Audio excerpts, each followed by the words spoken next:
Begin broadcast. Humble Among broadcast system number 187. Murder. It is, what is it? May 12th, 2025. What's up, everybody? Let me get the link and share it out in a couple of spots. Oh my God, get out of here. Oh my God, why is it on the shorts page? That's fucking crazy. Oh, I know, because I uploaded that short. That's why I was on the shorts page. What's up, Nate? What's up, JPC? I'm trying to find the link real quick so I can share it in a few spots. Copy.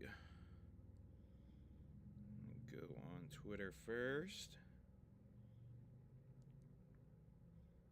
HABS 187 is live now. Be advised. And paste the link.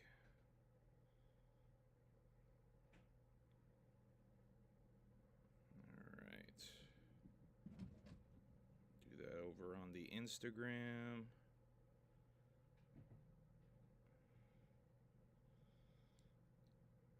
Humble Among broadcast system 187 is live now. Be advised. All right. Share that on both Insta and Facebook. What's up, Can't Spells? What's up, Kosuke? What's up, Taffy? What's up, Tony? What's up, EC? Whoop whoop to everybody pulling up. Appreciate y'all. All right, I guess I'll put the link in the stories too. Some of y'all be checking the stories. HABS 187 is live now. Be advised. Alright, I'm gonna put the link in there. Watch here, spelt incorrectly. Yeah, there we go. Alright, shared the link out. If y'all would like to share the link out, that does help out tremendously. Always appreciated. First of all, before we do anything, rest in peace to Sabu. This episode is definitely dedicated to Sabu. Kosuke hit me up, what was it, Sunday morning? And was like, bro, Sabu died. And like, looking online, it you know, usually when a celebrity dies, they update the fucking wiki and there's a couple of articles. There wasn't really anything about Sabu, but I always check Twitter after I check online to see if people are talking about it. And sure enough, people were talking about it. People were reporting on it. Definitely rest in peace to Sabu. So weird, man. The timing of that is so bizarre. I guess I'll do the reveal. Timing of that, what's up? That was a nice glitch. Timing of that was so bizarre. He had just wrestled his retirement match, what, like 3 weeks before something? He just did. He just wrestled. Yeah, man, so odd. Two nights from now, they're gonna be doing the old Dark Side of the Ring episode on the original Sheik, which is what, his uncle. So that like Sabu's gonna be involved in that show. Apparently, he was just on Legion of Skanks like last week, saying he wasn't done with wrestling, saying he wasn't happy with his match because he got concussed. Yeah, Sabu definitely wasn't done. Sabu had more gas in the tank, so it's just very odd, the timing of it all, you know. Rest in peace to Sabu, for sure. Damn. I still have 3 months to get my ass up and going to the gathering. Yeah, we're about 90 days away now. I think I saw someone say the other day 90 days, so less than 90 days. He didn't, bro. Shit, I forgot what I was talking about. What's up, Prez? Whoop whoop. Good show on Saturday. That shit trash. That shit fired. Championship round went down on Saturday. Unhappy ended up taking the tournament. Congrats to Unhappy. Yeah. I watched a good chunk of that on Saturday. But then, on Sunday, y'all. On Sunday. Or was this Saturday night? Was this Saturday night? Yeah, you know what? Saturday night. I think I found this. Saturday night, after I tuned out of Team MUJ, I was looking for something else to watch because I was still wide awake. And I found on Amazon, under the new releases, the Andy Kaufman documentary was out. Thank You Very Much is the name of the documentary. Done by Alamo Drafthouse or Drafthouse Films, whatever you want to call it. Oh, why do I never grab a lighter?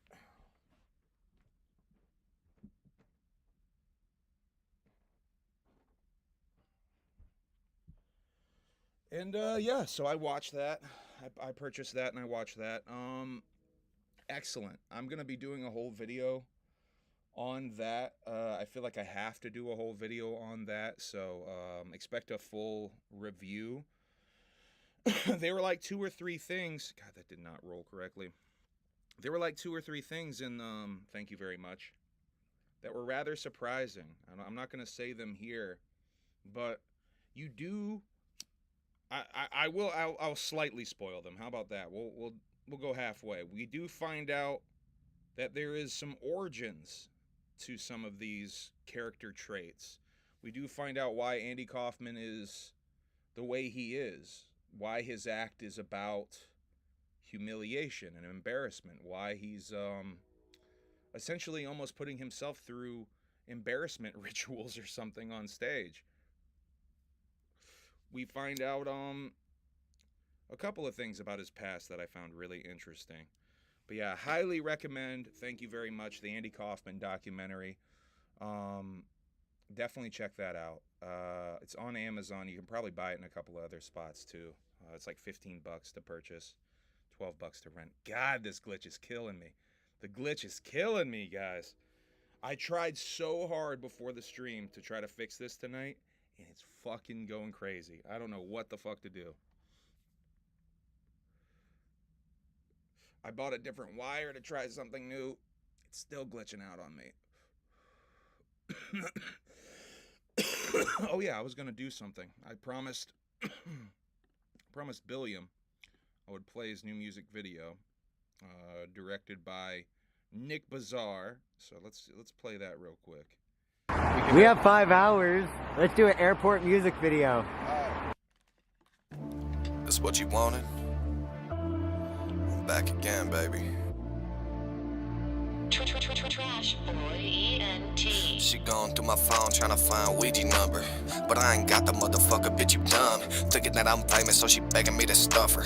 Girl, you know you ain't the one. I've been on a road, I can't slow for no hoe now. Every time you see me pulling up, I got mo style. Tryna hit the road, I been catching me some shows now. Fuckers think it's cracked away, I'm working on the stove now. Pull up to your party, I be shutting down your whole time. We just getting started, I'm just getting in my flow now. I'ma go retarded, been regarded as a go, but I'm murder about she wrote. Wicked as they get, I be the type to kill it daily. They be asking me to work, they ain't really tryna pay me. How you think you slick when I'm the type to pack a knife? Better pay me what you owe me if you tryna keep your life. I'm a real life villain and I'm kicking down the door. Give a fuck who I be killing when I'm getting to that score. If you standing in my way, you'll be bleeding on the floor. Looking like you leaking smokers, but you knew that's how it goes. You just had to play the game, but you knew that you would lose to me. Acting hella tight, but I'ma get you nice and loose for me. All up in your guts with that blade, see your juice for me. You can try to fight it, but it's nothing you can do to me. Trash gang, Don Dada, I'm him. Speaking of my name, then my nuts up on your chin. Take it to the base, bitch, show me how you live. You a pro hoe with it, so I know you make it fit. Open wide, I'ma spread it, punch your cheeks, bitch. All up in it, I'ma break it out fiendish. You was talking on the net like it was G shit, but when I pull up on you, you be worshiping my penis. Apologizing, but for what? You ain't sorry. You just hate the consequences of your actions. You made your bed, now you can lie up in it, bitch. You knew just what the fuck would happen.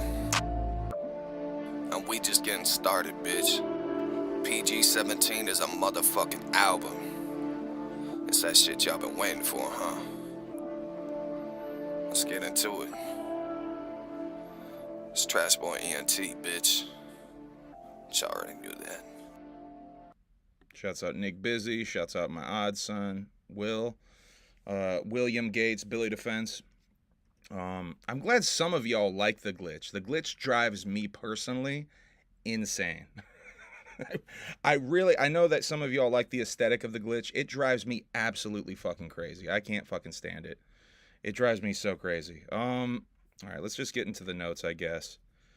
I did see there's a new pope. We're going to get a little bit into that when we talk about the Shaggy Show. That don't worry. I will break down an episode of the Shaggy Show and an episode of the Bruce Brothers podcast from Wednesday and Thursday of last week.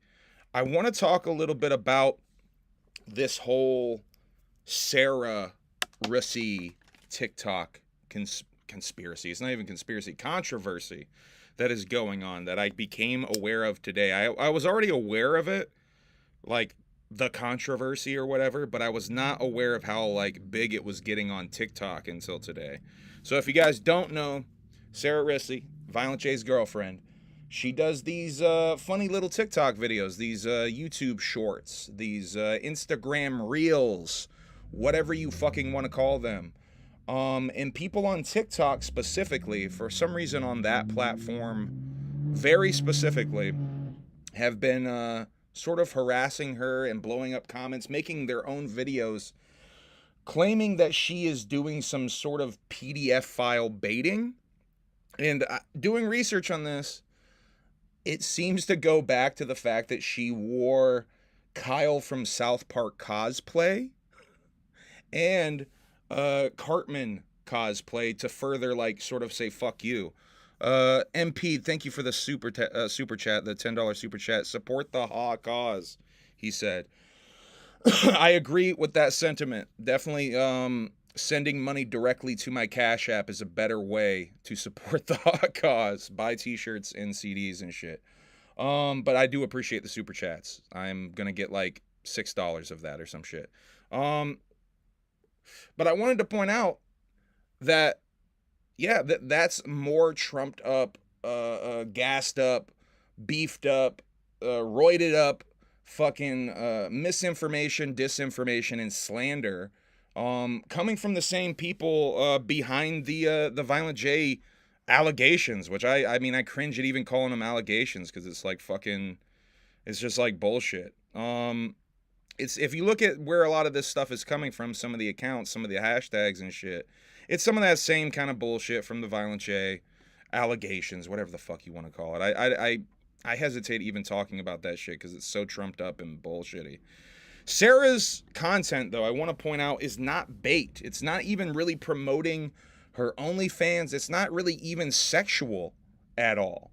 Her content is her making goofy, over the top drink combination, mixed drinks essentially, like, and doing it in a way where it's almost a fuck you to the audience. She's almost taking the criticism from the comments and turning them on their head and like throwing it back in the audience face, and almost, you know, in a Kaufman type of way.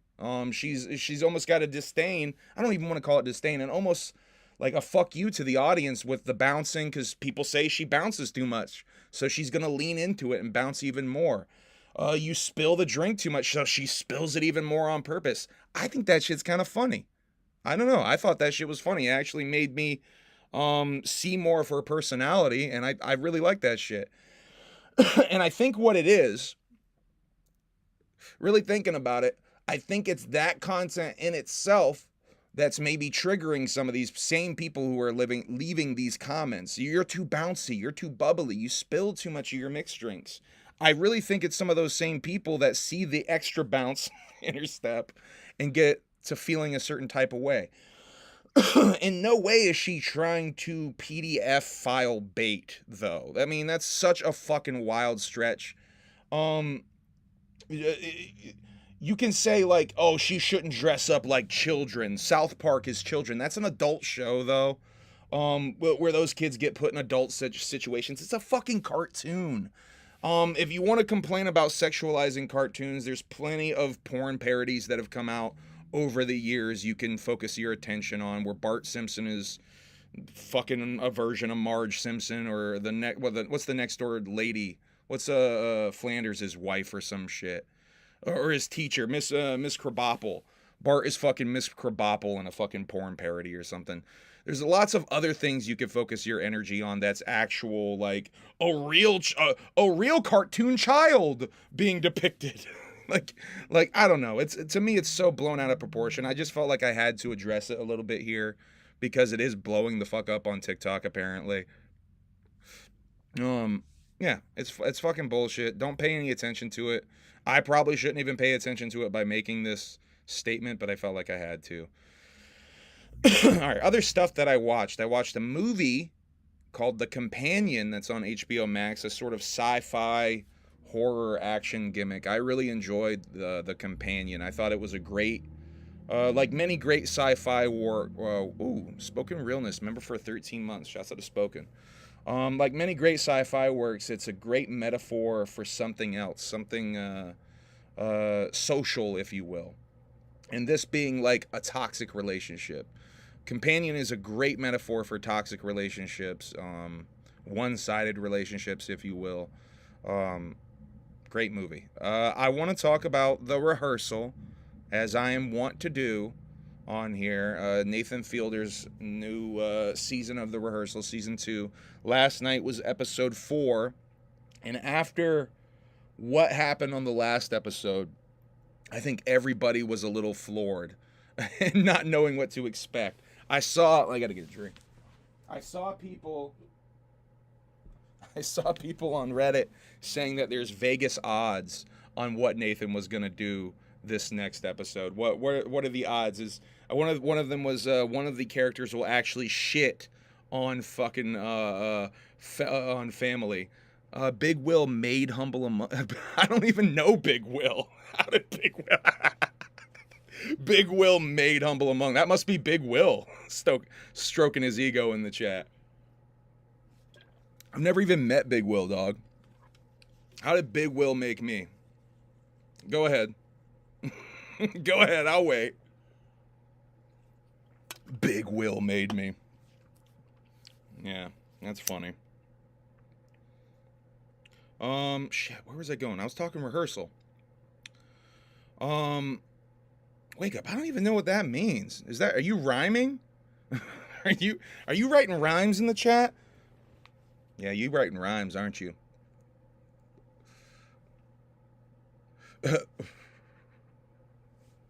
Humble Among named his cat after cat spells. Should call him cat spells. Master Weedo, what's up, dog? Anyone see that interview with Joey Janela about that Sabu match?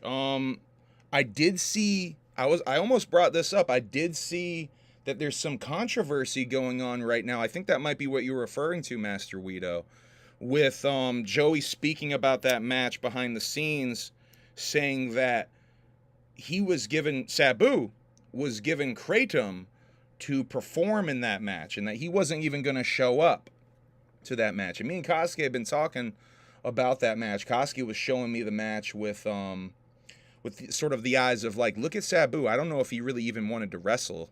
It seemed to me like Sabu didn't want to wrestle. So apparently they gave him Sabu's team now. I saw people spinning it that GCW gave him Kratom. No, Sabu's team gave him Kratom to perform. And apparently Sabu was all spun out backstage. They didn't know if he was going to wrestle, but he still came out and performed. Yeah, nobody knows Big Will. He claimed he's a real host and everyone knows him. I mean, I know who he is. Last time I heard of Big Will, he got snuffed out of a show by another Juggalo that was mad at him about something. I don't know. I saw a video of it, though. He got punched, fell down. It was on video. Kind of embarrassing. He didn't talk much on Legion of Skanks. He did say on Legion of Skanks that he wasn't done, though. He was not happy with that match. And he wanted to do another match. Yeah, rest in peace to Sabu, man. Sad as fuck. So deeply entrenched in the Juggalo community, man. I mean, is there another wrestler? I'll go ahead and ask this question. I think maybe Vampiro? Is there another pro wrestler who's more entrenched in Juggalo culture? Like on that level, I mean. Maybe Vampiro, maybe Scott Hall? Right? I think Vampiro, Sabu, and Scott Hall are probably the ones that they were the closest with. Like on that real mainstream super legend. Yeah, Corp ain't on that level, though. That's a good one, though. Corp ain't on that level, though. Corp got a little too cracked out, you know what I mean? But yeah, Corp is definitely one of those that would be that on that level. Yo, Extreme Clown Posse wrestlers. So Koski, Master Guido, Koski's always telling me about this old, like, backyard wrestling federation from the South, from like the early aughts. That's like straight up just Juggalo. It has nothing to do with ICP other than it's Juggalos wrestling. Is that the same shit? I don't think it is because it doesn't sound the same. That sounds like something else. Shouts out to Master Guido. That's another horrorcore.com name. It's so dope seeing some of y'all from horrorcore.com in my chat. I cannot express to you how fucking dope that is to me. Master Guido, I think, was at he was at one of the Gathering performances that I did too, I think, right? Didn't you pull up in an alien mask or something, Master Guido? I'm not mixing you up with someone else. But yeah, shouts out to Master Guido, shouts out to Carnage, shouts out to other motherfucker. I know there's probably a couple other horrorcore.com motherfuckers back in the day. Shouts out to Gonzo if he still exists. Shouts out to Time Killer if he still exists. Shouts out to Foof. Shouts out to Foof if he still exists. I think I'm friends with Foof on Facebook. God, I need to do a horrorcore.com. I was the alien. Yeah, I fucking knew you were. I knew that was you. I knew it. Anyway, Nathan. I'm talking about Nathan in the rehearsal. So, I got off on a Sabu tangent, which led to a horrorcore.com tangent. Tangent upon tangent, y'alls. So the rehearsal, episode 4, season 2, it was called Kiss Me. We got really autistic in this one. Huh? So this one follows mainly a character who I think is going to become a key part in this series. I thought the other guy was going to become a key part. But yeah, we get really weird. I don't really want to talk about specifics on here because I don't want to ruin it. But let me just say that from the last episode leading into this one of the weirdest things, and I was jarred by the beginning of this episode because I kind of forgot Nathan was doing this in the last episode. Nathan created a fake singing competition in the rehearsal last episode because he wanted to, I don't even remember what the point was that he wanted to prove with that, but he created an entire fake singing competition like The Voice or America's Got Talent. He used to work on Canada's Got Talent. So he went through with the entire singing competition is how this episode opens. He reveals he did the entire competition because he felt it was unfair to the contestants if he didn't do the whole competition. And apparently these singers did not know. Nathan Fielder created a fake singing competition for the rehearsal. One contestant lost $10,000 and feels betrayed. I signed up to be a singer, not a lab rat, quote. This is a story from Variety. Lana Love received an email of her old performing arts school about casting in HBO singing competition, New York-based singer-songwriter. She was a contestant on The Voice, but yeah, she mad. I don't think she can sue because she signed the paperwork and shit, but she's mad as hell. She must have spent money out of her own pocket or something to compete on the show, thinking it was a real competition. This really goes into like some of the deeper themes with some of Nathan's work though, with having, doing what Nathan is doing, these constant rehearsals, these constant recreating of people's lives, of almost like it almost trivializes people's lives. You know what I mean? And I'm honestly surprised more people haven't had stronger reactions on this fucking show, because there's a couple of things that he does that really toes the line. Now, a lot of that is because he's tricking people. I mean, he overtly tricked this, all the singers, apparently. I would assume all these singers. But here's the thing. You watch the show, they're fucking performing in Nathan's fake airport. They're literally doing the singing, the actual performance parts of the singing competition in Nathan's fucking fake airport that he created. So, at what point does a red flag get raised to you as a performer? Oh, this Nathan guy, he's got a show called The Rehearsal. He's involved with this. Maybe this ain't. Look up some Nathan For You episodes. Maybe this ain't all real. It's kind of on you for not doing your research a little bit better on what you're participating in. Now, does Nathan put himself out front and center during the singing competition? No, he doesn't. But he's not hiding either. He is there. So, I don't know. I maybe they didn't know Nathan has anything to do with it, and so they wouldn't know to research it. Like, maybe Nathan's name is not fucking mentioned anywhere. And in that case, I do have some sympathy, perhaps. But at the same time, I mean, it was a real singing competition, right? Because he went through with it. You're mad that it's not going to be on TV and that you're not going to get the fame from it or whatever. Your investment. You're not going to get the fame from your investment. I want to play this clip for y'all real quick. This is from the new Channel 5 podcast. This was posted to Instagram, which is how it got my attention. So I'm just going to play the Instagram clip real quick. But Andrew Callahan of Channel 5 has been doing these podcasts. And they're pretty good. I actually watched the one last week because Jinx tweeted about it. What is it? The idea of flashbacks. You know, if you have hallucinogens and kind of like a perma-trip. Apparently, Andrew Callahan has essentially a perma-trip. I forget the actual medical name for it. There's a proper medical name for it. But he's kind of tripping all the time from a mushroom trip when he was 14, 15 years old.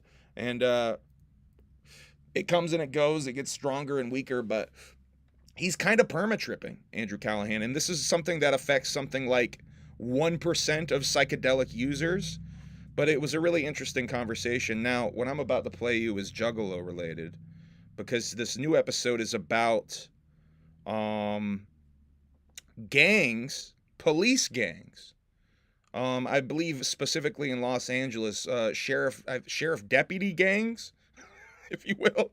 Actual, like, not on some like old school gangster rap like, yo, the police are a gang too type shit. Yo, they really are a fucking gang, apparently. And Juggalos get mentioned here in the intro of this. So I'm gonna play you this video real quick. I gotta pull it up, dummy.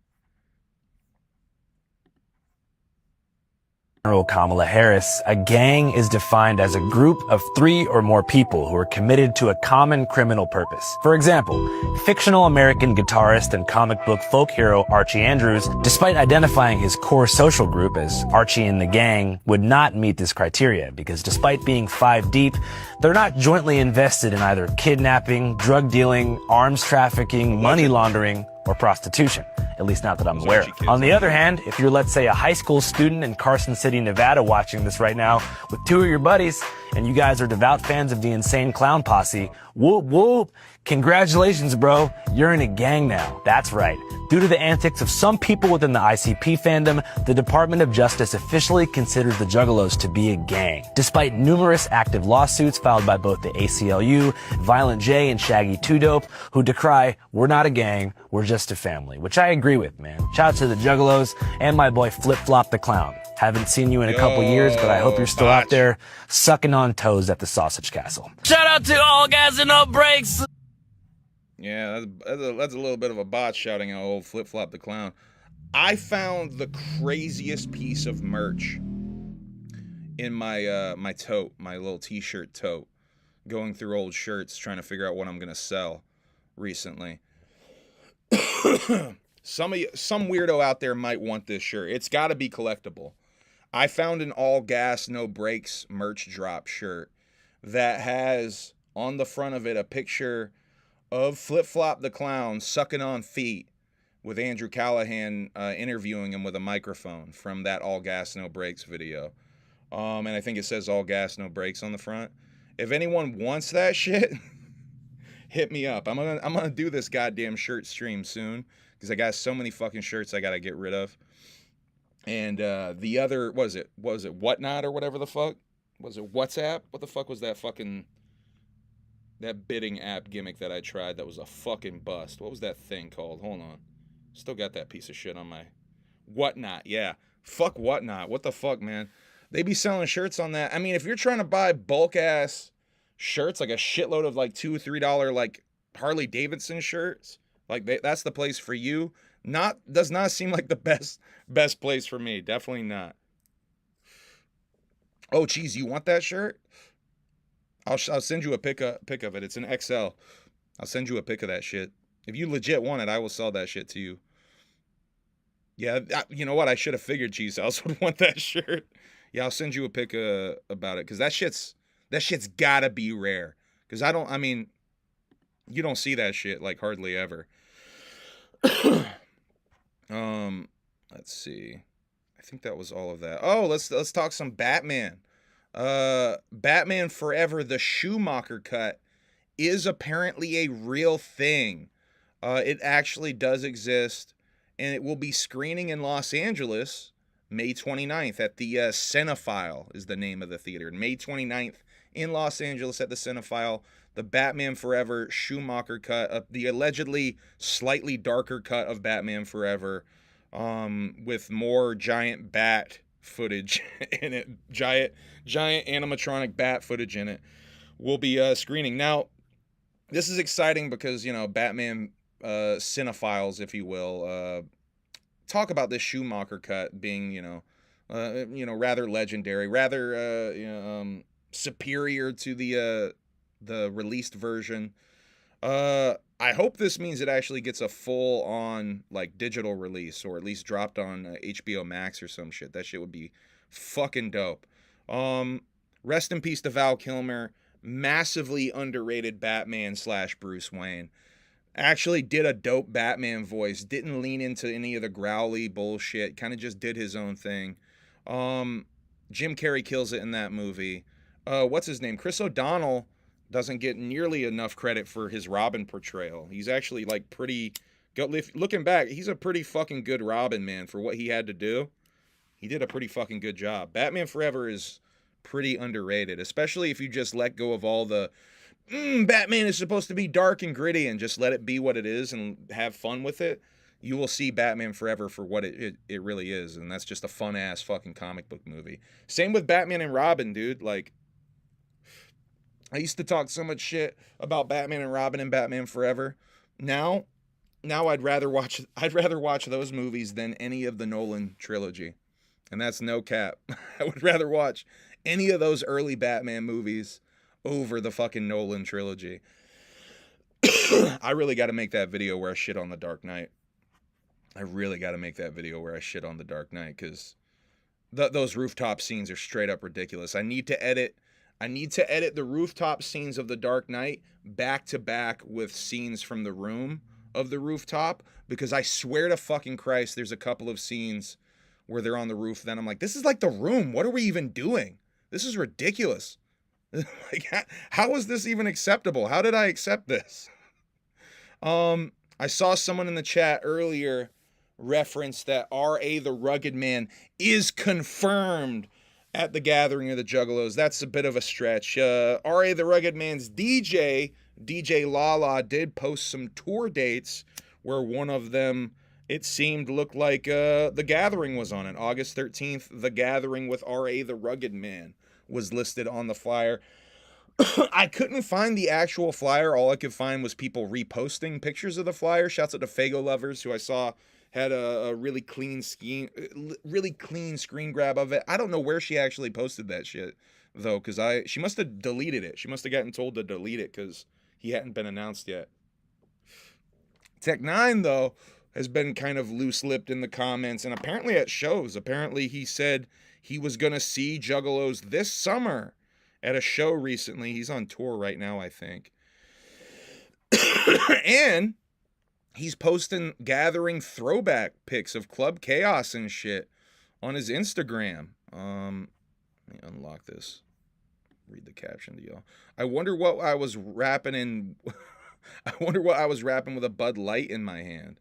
So that's interesting. He's throwing up some throwbacks of the Gathering.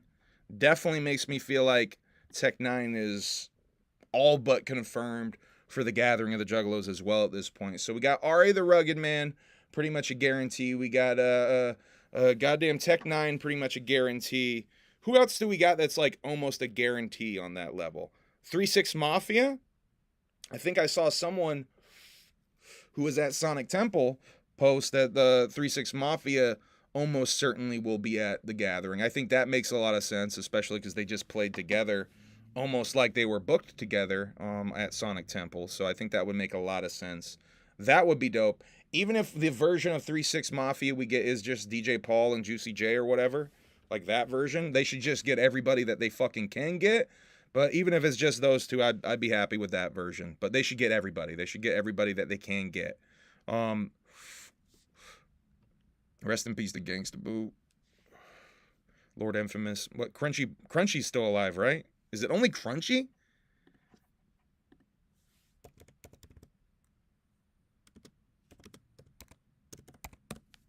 Project Pat. Well, Project Pat's not even really a real member, right? He's like a ancillary member. Stop sending me to the merch site. God damn it. Well, Chat's not a real member either. Silly, yeah. Yeah, so I guess it would just be them getting Crunchy. Get Crunchy up there. God damn it, get Crunchy up there for fuck's sakes. I'm holding out for MC Chris. I'm with you, Cheese House. They need to get MC Chris. They definitely need to get MC Chris. I think the Gathering, I guess I'll get into this rap a little bit because I don't know if I'll make this whole video. I think the Gathering announcements should be starting rather soon. I did some research, some date crunching, if you will. The full lineup was announced on July 29th of last year. That's when we got the full schedule drop. The very next day, the full flyer dropped, it looked like, according to their Twitter post history. The one-a-day announcements, if you guys don't remember, the way they started announcing shit last year was sort of a trickle-out, type of thing where they announced like one thing a day, one person a day, one event a day, one stage a day. Like I think one of them was literally like, Omen stage, we got this is a stage. But those started rolling out in early June, it looked like. Mid-June. June 15th, I think, was the first one I could find with Mercules being announced. So that's a month that's a month from now, right? If they start that plan again. I would imagine that they start that rollout sooner this year, especially with it being so big and them probably wanting to try to sell tickets, I would imagine. They should start that rollout pretty soon because it's about the same time of year, right? I don't think the Gathering, I think it was mid-August last year. It's about the same time of year, so. I lost my spot because I went to that other note, didn't I? Oh, no, I kept it. Dave Blunt's back in the hospital. He had to cancel his Boston tour date, I think his Columbus tour date or Cleveland tour date. He's trying real hard to get out of the hospital to finish his tour. It seems like he's determined. This guy, man, what is he even going into the hospital for? Has he ever said what he goes into the hospital for? I've noticed he always says he's sick, he's got to get better, but he doesn't ever specifically say what he's going into the hospital. Crunchy would relapse hard at the Gathering. I didn't know he had. Yeah, maybe that's why he's not going out there then. No more bridge. There's a tunnel now. There's a tunnel. God, I wonder if they'll have that tunnel open at all. It really, I mean, I guess you could have it open just to make it easier for juggalos to cross the street. I wonder if they'll have that tunnel open. Have y'all seen the Lost Lands video? I'm about to drop the public version of the Lost Lands video, so y'all that haven't seen it, but all y'all alienated, have y'all seen the Lost Lands video that I uploaded? You can see the drug tunnel in that. So if you're alienated, you can see that. I'm gonna drop that full version here, hopefully this week. I just got to go through it one more time to make sure I cut out everything in there. But I'll probably try to drop that as its own video because I feel like juggalos need to see that, need to see the drug tunnel. Oh yeah, we've all watched all of your videos, everyone. See, Cheese, that sarcasm is why I have to over explain this shit, you know?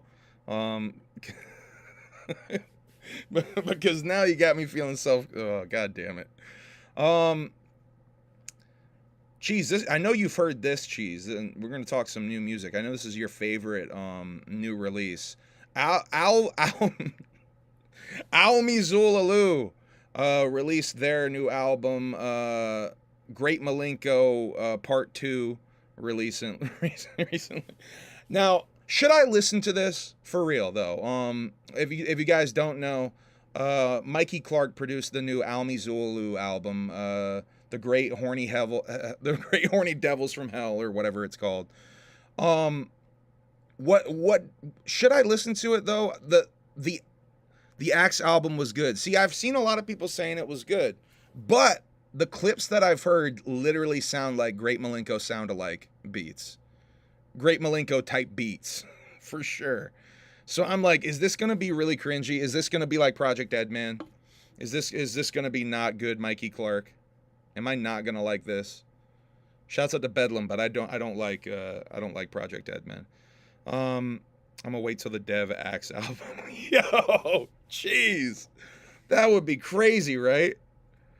Oh, what kind of weird alternate universe would that be? Whoa, man, Cheese House, you just invented the most wildest alternate universe with that fucking comment. I hear all the beats are the same beat per minute. Cheese killing the chat. I thought it was pretty decent. I don't know. Should I listen to it though? Is basically what I'm asking. I'm getting mixed. Rocking that humble green alien tee. Hey, shouts out to Frogger. Fucking comfortable shirt. Whoop whoop. And that's a great way to segue into the fact that I do have some of those very comfortable shirts left in stock. Very limited OG boys. And a bunch of these new ones too. Hit me up for shirts. I got CDs too. I do bundled deals. I do bundled deals. I do bundled deals. In music that I did listen to that came out this week, Gloom Unit released their Making Money music video that was shot in Vegas. I think Nick did that video too. I don't think there was a credit. I think I was looking for a credit on that. Did Nick do that video too? Do y'all know? I don't know if Nick's in the chat. I don't think it had a credit on there. So I was curious if Nick did the money-making video. But yeah, obviously shot in Vegas at the Airbnb, or at least obvious to me. Shouts out to Frankie, Stanky Moldy, and Acetone Boogie, Gloom Unit. Lil Boo Dang. I want to talk about this. Kosuke recommended that I listen to the new Lil Boo Dang, and I did see he was promoting a new album that was on some synth, wave, pop, goth shit, which I really like those songs where he's playing guitar and singing and shit. So I was hyped to go and check out this project. I went in like hoping that I would like it, and sure enough, I'm only about halfway through the project. I gotta go through and finish it, but I'm like 4 or 5 songs deep, and every song on this is a banger. So if you like some like 80s synth pop, like sad goth boy fucking puffy hair music, Go check that out. If you have hair like Matan, then check this fucking album out. Lil Boudin, Songs for Suffering. Ouija's Chlorine album comes out on the 23rd. That is about a week and a half away. Almost 2 weeks away. He's dropped 4 singles so far. A 5th single, I would assume this Friday the 16th, it will be coming out, because I think he said every Friday until the album drops. This last Friday, he dropped a single for Up It Up. I did notice, I don't think I've talked about it on here, I did notice that with these drops, Ouija did the industry thing of putting all of your singles, your previous singles, in the drop as like making it like an EP. So as soon as the new one drops, the one previous to that drop, like it plays all the singles. I did notice he was doing that with this release, which I thought was interesting. I don't think he's ever done that before, that release tactic. I wanted to play this video. Get the old sound going here. This is Parker from D-Town helping someone memorialize a loved one. A loved one. Oh, come on. Their dog passed away. They loved the dog. The dog was like a child to them. And they got a paw print and a nose print. So we got to do something really cool with those. Let me show ya. So I was able to make a little file of paw print, nose print. And still got to polish it. I will show you guys. It's so adorable. Hit up D-Town. D-Town Customs. They will take care of you. I just thought that was really adorable. I think that's the nose print on the back.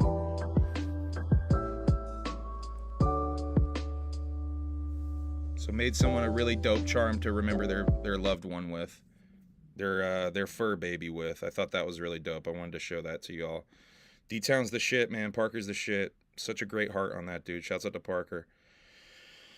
Alright, let's get into some weird UFO shit. I don't have a bunch, but I have something rather hilarious I want to talk about. I saw a video. This was so funny and just highlighted how weird and petty this whole UFO expert space, this UFO, what is it, ufologist space can get, right? So I saw this video about Stephen Greer being a Mossad agent, right? And the Brent, aka Museum of Tarot, was the guy that made these allegations on something called the Danny Jones podcast. I don't know who any of those gentlemen are, but I saw this on a recap video. I think Vetted did the recap video on this. And this guy is alleging that Stephen Greer never got married. He never became a doctor. He got married as a beard, and that he is a gay Mossad agent, disinformation agent. I just love the mudslinging of, like, the smearing of the, like, they have to make him gay too. Like, I don't know. I just thought that shit was so wild and funny and, like, just so out of nowhere. Now, Stephen Greer does have a slightly effeminate voice. I'll give him that. He does have a slightly effeminate voice. But I just thought this was so bro-y. Like, he's a Mossad agent, and, he's a bit of a, too. Like, what the fuck, man? So fucked up. I just had to bring that to light, because there's, like, a little bit of weird homophobia in this subject because of, what's his name? God damn it. The guy who came out and talked about the psionics with it. What the fuck is this guy's name? Anyway, I can't remember one of the recent whistleblowers, but there's even a section in his interview where he makes it really clear, because apparently if you're a gay man, if you're left-handed, you have a penchant for being able to contact these vehicles. But he makes it real clear in his interview too, like, I ain't no though, he damn near says, like, what the fuck, man?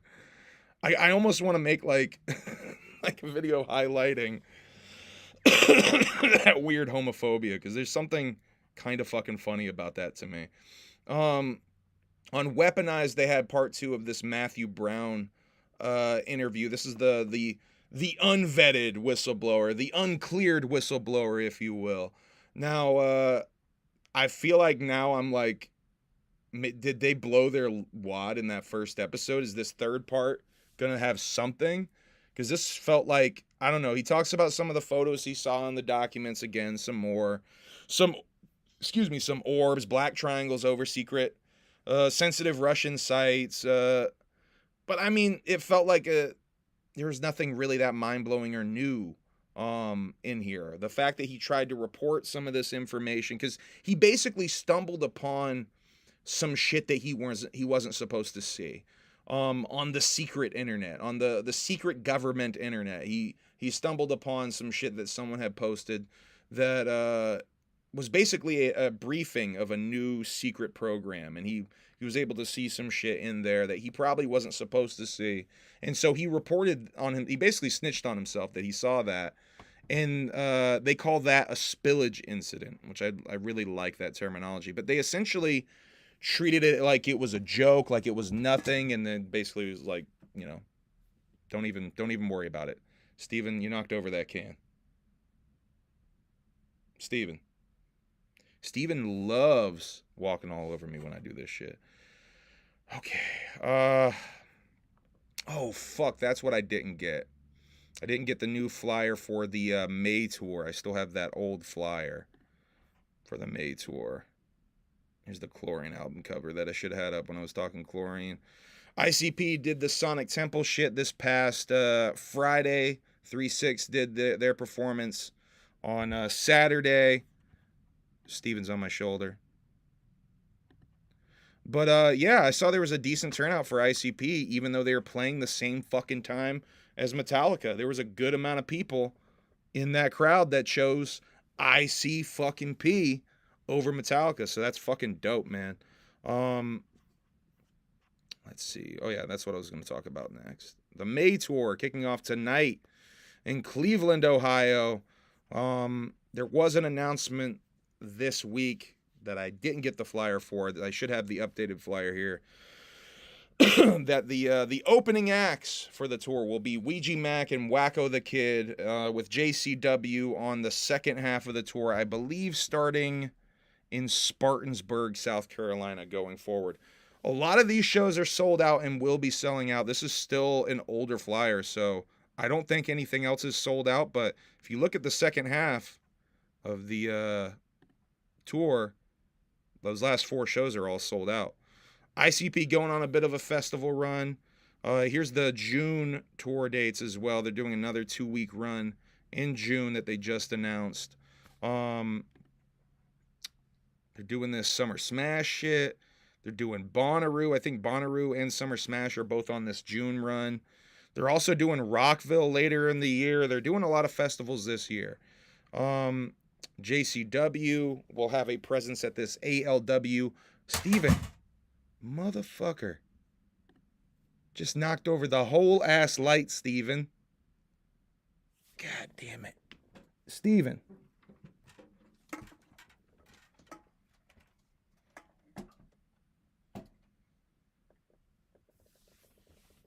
All right. Now,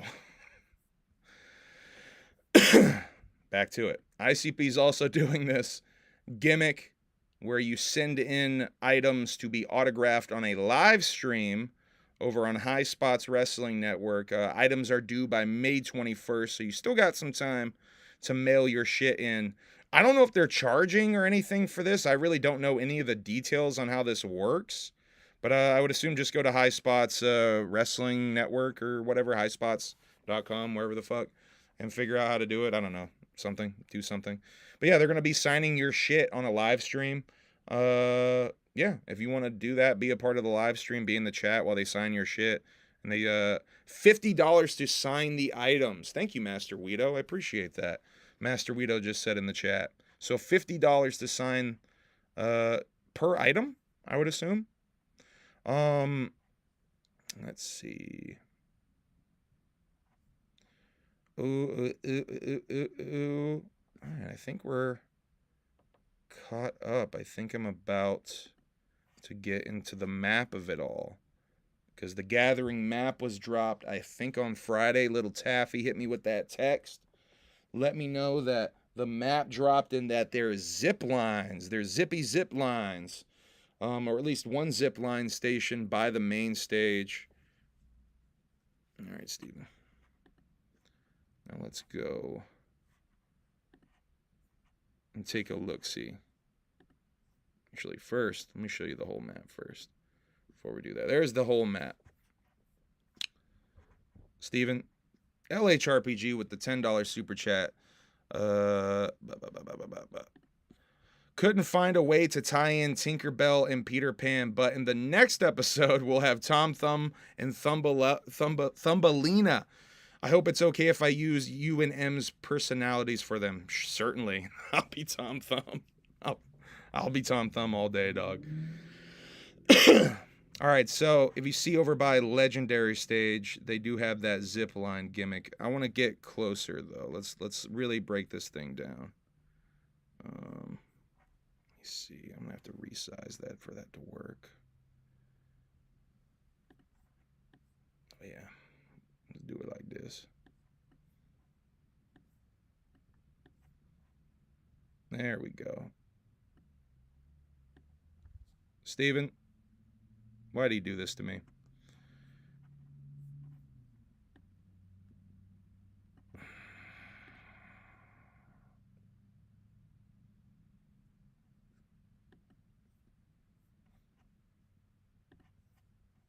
All right, so up there at the top, you see you got oh, I thought I could zoom in on this gimmick. No? Yes. So up there at the top, you see you got the epic stage here. Steven, god damn it. And I think, so the way it's set up, it looks like the epic stage, aka the tent, because there is a tent gimmick there. It looks like it's further back, but I'm betting you it's going to be in that same fucking spot. I'm betting you it's going to be in that same spot. And it's not going to be as further back into the woods like it looks like there. What I do want to talk about, though, is as you go down here, right? God damn it, what are you doing, you little weird slug of a cat? Did y'all see that? Fucking just slithered down my fucking chest like a slug. What the hell's wrong with you? God, you're a weirdo. What I do want to talk about is the placement of this iconic stage, because I can guarantee you from the way that this looks to me, this is where the crater stage was at Lost Lands this past year. So they essentially took a section and they reworked it completely. They dug into the ground and they made this whole gimmick called the crater stage. And I don't know how much of that staging will actually be there, but they made this whole gimmick where it was like essentially a nightclub. It was pretty fucking dope. You can once again see that in the Lost Lands, Juggalo Goes to Lost Lands 2 documentary that's exclusive for the Alienated. Go check that out. Public version coming soon. Now, that almost certainly is where that iconic stage is. Now, iconic stage is the secondary stage, right?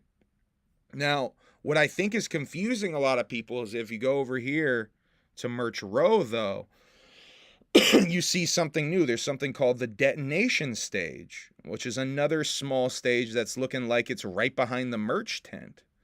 Now, I think a lot of people are assuming that's going to be where the actual, like, the big tent is, the event tent. I don't think that's where that is. I think the event tent is still going to be up here where the tent is. I think that's epic stage. I don't know what detonation stage is, though. Joe with the super chat. Hold on, Joe. So excited to see flyby buttholes on the zip line. Can't wait. Who was it? Taffy and Cheese were talking about targeting people over on Cheese House's Instagram. Let's talk about this real quick, though. The Big Ballas campsites over here, some people are pissed about the Big Ballas campsites being over here this far away from all the staging. My reaction to that is like you still got your Big Ballas campsites. It's not that far of a walk from Big Ballas to where the crater is or the main stage. Honestly, if you wanted to be by the second stage, you are getting a bit of the bone, because it's honestly going to be a longer walk.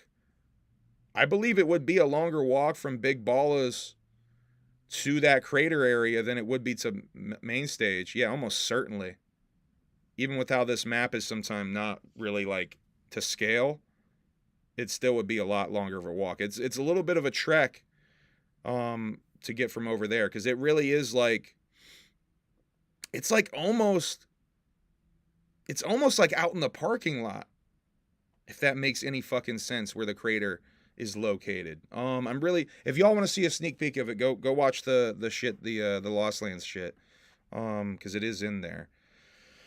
Let's see. Oh yeah, there are some other things I wanted to talk about the map here. So a lot of people are looking at the little ballas like that was the move. Bizarro World, I'm curious where that's like where Camp Hot Meat was essentially camp last year. I'm curious what the Bizarro World will be. Maybe that's just, I don't know. Do they actually do something with the Bizarro World? I feel like so many years they set up some of these areas where they don't even end up doing anything with them. You know what I mean? Like, do they end up doing anything with the fucking detonation stage even? Does that just end up being a secondary stage that they don't do anything with? I don't know. I would assume Bizarro World where they be doing some freak show shit, some fire spinning shit, some shoving shit up your pussy shit, you know, all that kind of like fun stuff. I would assume that's where they're going to be doing that, is at Bizarro World. Carnival rides and food down by Legendary Stage, but I do want to talk about what it says here in this like square next to the stage, which I would interpret as a wrestling ring, especially because it says JCW Pavilion right next to the square next to the staging for Legendary Stage. Now, I know I was stressing quite a bit that the wrestling stage needs to be on the ground. It needs to be somewhere where people in the pit can see it more. I don't know if this is a reaction to that. I don't know if this is just literally, this is where we're going to keep the wrestling ring when it's not on the stage, because it seems like they were still very much wanting to keep it on the stage. But my whole logic with that is, I think more people might be showing up to see the wrestling this year. You don't want to ass out people who can't make it up onto the stage, who want to see the wrestling, but they're out in the fucking in the crowd and they can't even really see anything because there's so many people up on the staging area. So I don't know, is this a solution for that? I don't really know. It could be. But yeah, I think that was almost everything I had with the old map. Look at it a little bit more. I do find it funny how they always have, like, in the parking, no camping in the last few years. I think that was essentially it. What do y'all think of the map drop? Where are you trying to camp? Where are you trying to get your camp at in here? It's all the same camping names, right? Yeah, I think it's all the same. Butterfly Oddity, Yum Yum Garden, Bigfoot Stomping Around Loon Woods.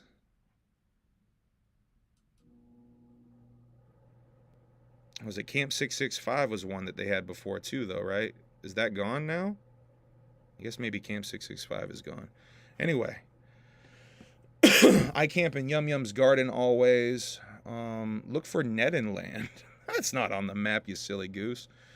Ooh,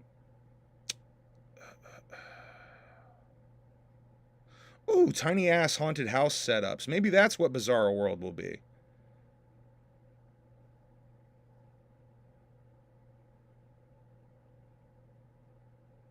They didn't put Camp Diamond on the map? Lame sauce. Shouts out to Camp Diamond.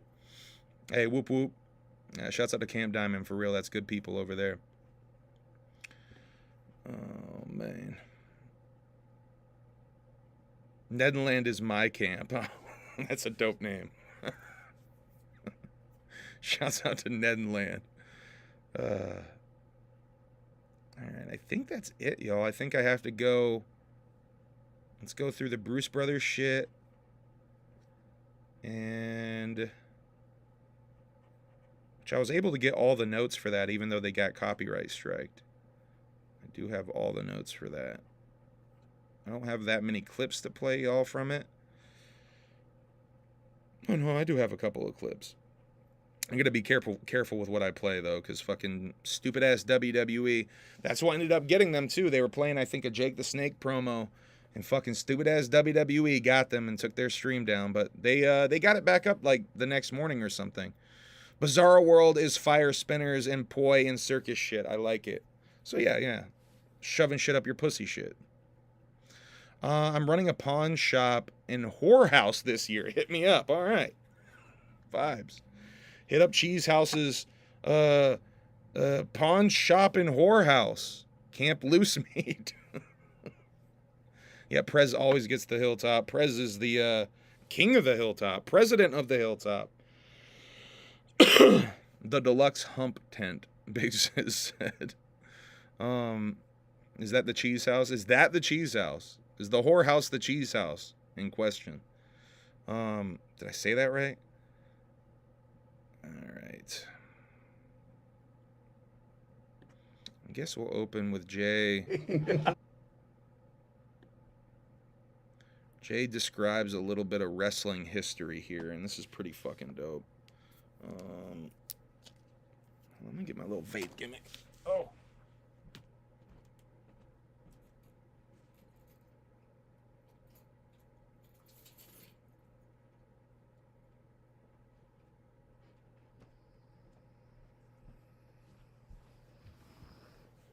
All right.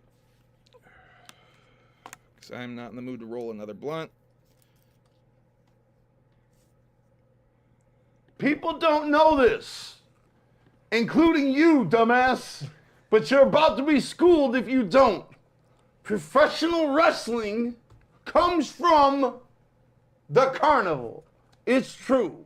You see, back in the days, in the 1700s, perhaps even 1600s or 1800s, there used to be traveling carnivals that would, several kinds of all sizes, that would travel across the country.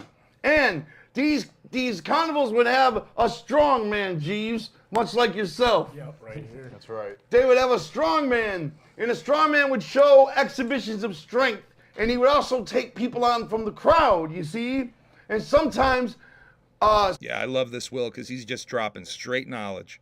This is just straight knowledge. Spectators would get in the ring and try to wrestle the strongman, you know what I mean? And to build excitement every once in a while, to build belief in the people, they would stick a plant in the crowd. And they would say, you come in here and give it a shot. And it would be a guy that would win. He would actually beat the strongman. That would make all the fans think they too have a...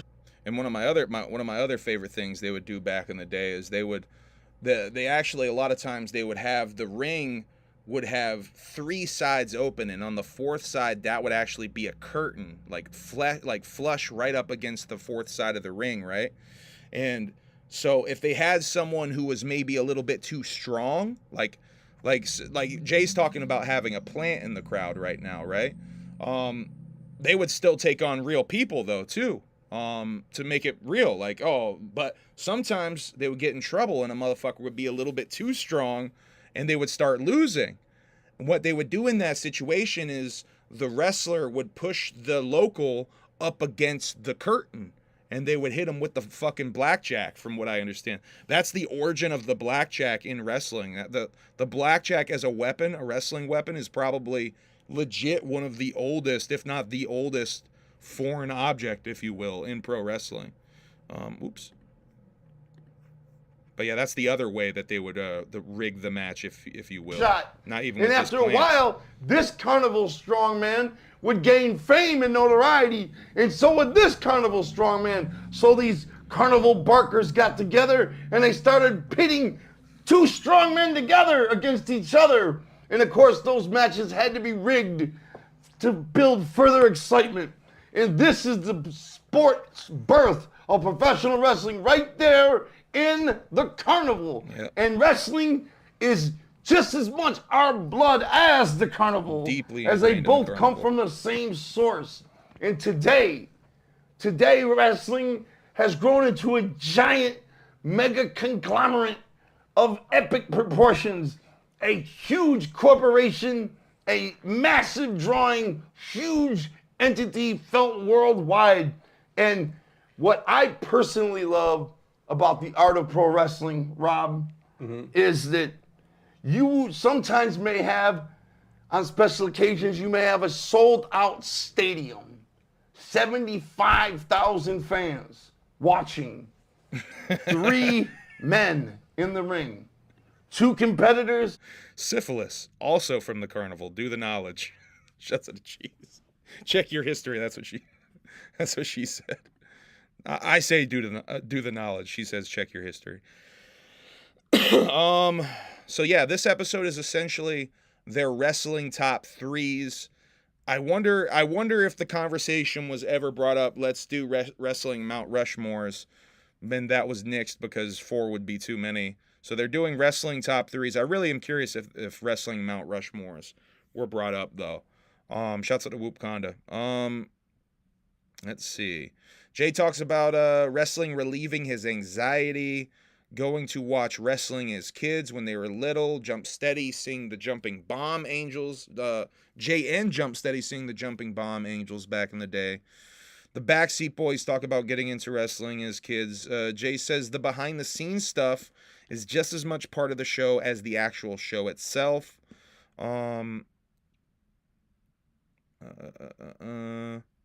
Jump Steady asks why Macho Man was banned from WWE, and Jay explains that rumor has it he maybe got into a thing with young Stephanie McMahon, but that is just purely speculation. That is rumor, and that none of that has ever been confirmed, right? I don't think anyone has actually said that went down. Like, Macho never said that went down. I don't think Stephanie ever alluded to it or anything.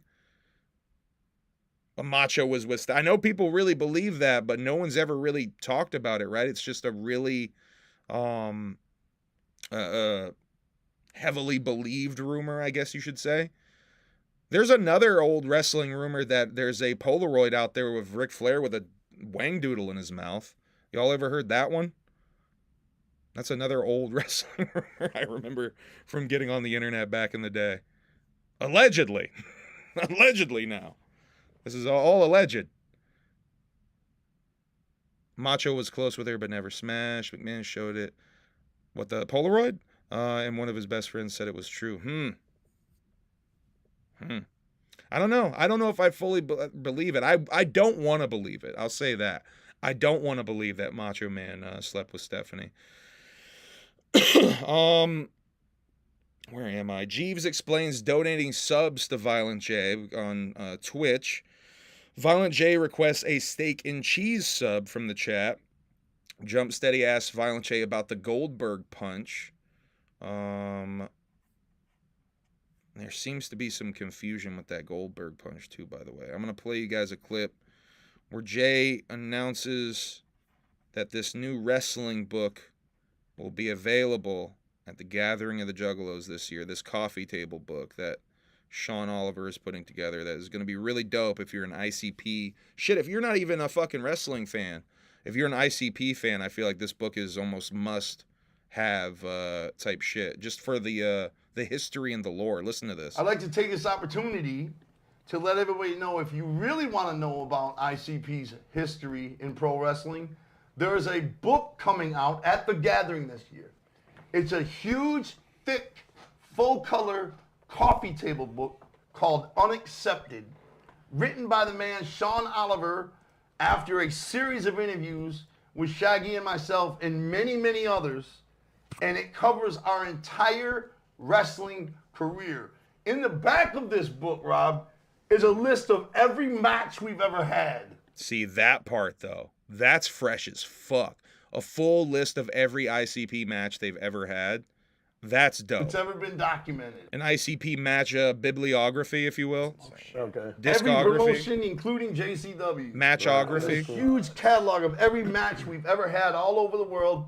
And there's stories fully detailed stories about our entire wrestling history up to photos and flyers. From what I understand, they Jay said on another podcast, they went through their mother's old things, and they found, I think, a folder with like all of the old wrestling flyers, backyard wrestling flyers and shit. They got all the flyers in there. present day in this book. And it's a big flat coffee table book, which means it's like a picture book. The book is probably 50, 75 pounds. Wow. Damn. Right. So dope. You know what I mean? You buy it, it's one of those ones you have on your coffee table.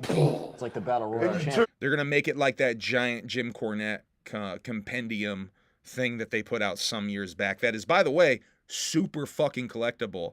That Jim Cornette compendium thing. And the that big put out. pages, you know, it's full color, glossy fucking pages.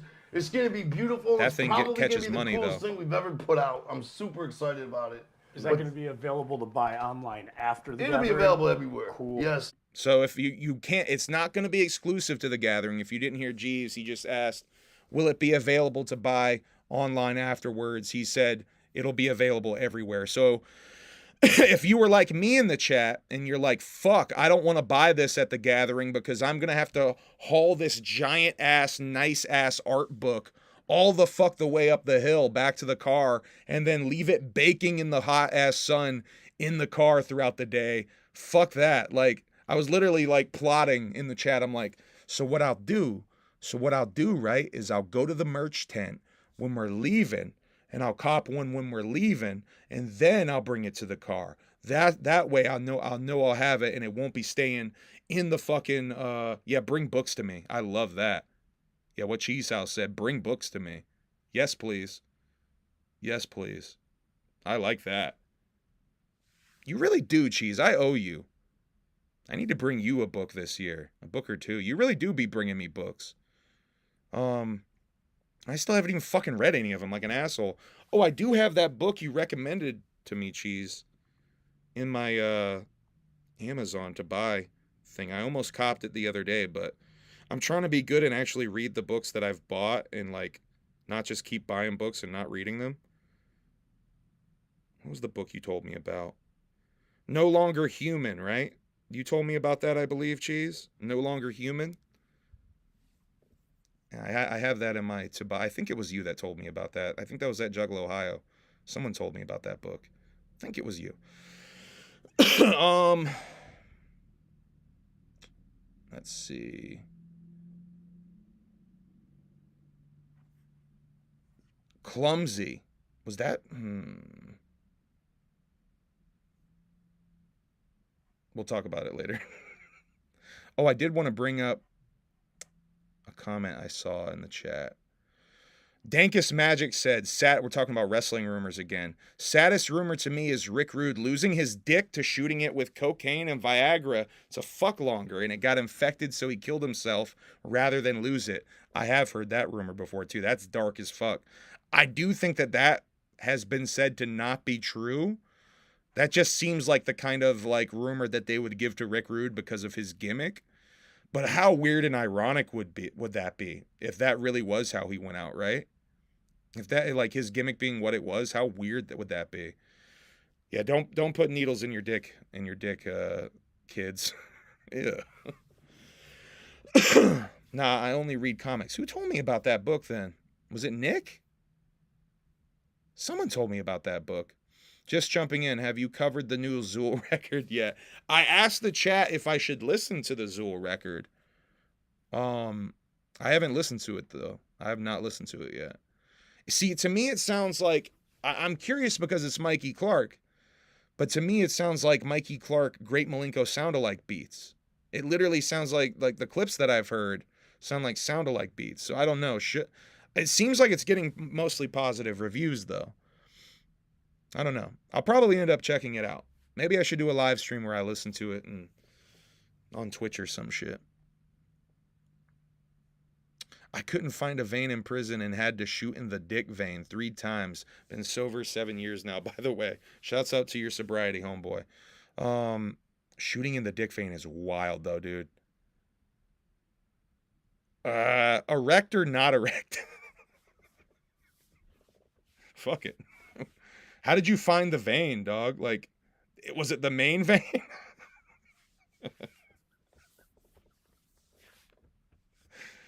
Sorry to laugh. Sorry to laugh at probably one of your darkest moments, but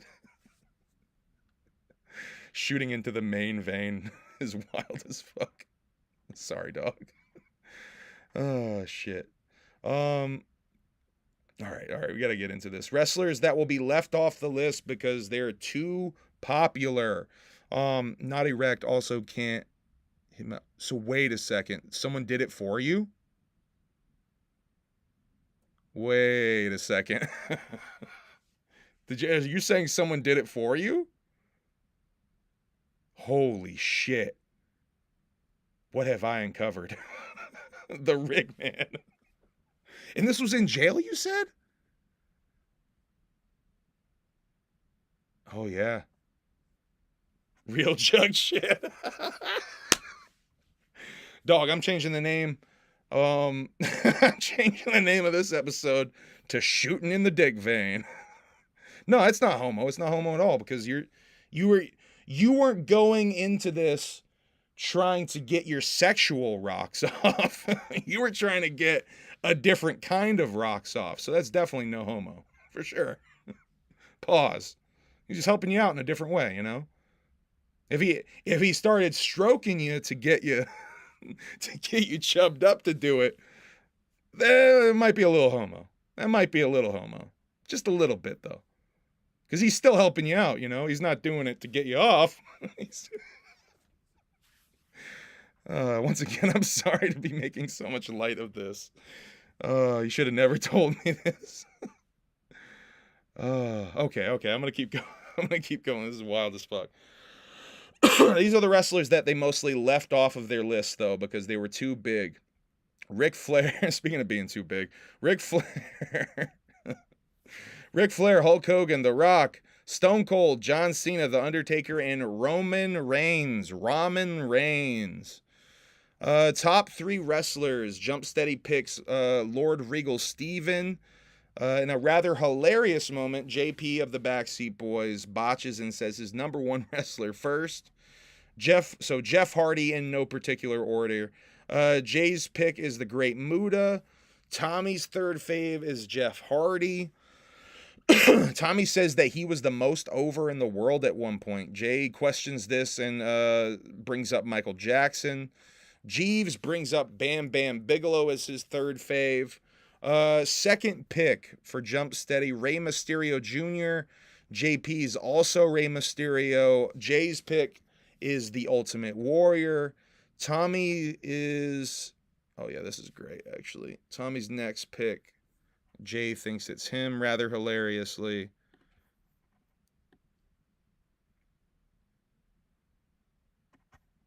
Accomplishments. Spoiler alert. Well, my second favorite is a man that actually goes way back with the Duke himself, Violent J. He's a man that I've been a fan of ever since his ECW days. As a wrestler? Yes. Get the fuck out of here. I've always... I suck, bro. No, I said he goes back. I said he goes back. He goes back. Fair enough. Joey was always a way better wrestler than me. I said he's a man who goes Go back. from Jeff Hardy to Violent J. So Jay thought it was him. I suck, bro. Let's see. It's RVD, though. Jay says RVD's got them cheeks on him. 37. Oh, shit. Very voluptuous butt. He really does. Joey always comments he must wear butt pads because his butt is so voluptuous. You know, That's a compliment, Rob. that might explain the perfect split that he could do well into his 50s, but I'm weak. So join Rob Van Dam's Only Wrestlers account to get a look at them sweet cheeks. Jeeves' pick is R-Truth. Jay says they almost signed R-Truth to Psychopathic at one point. I do have a clip of that.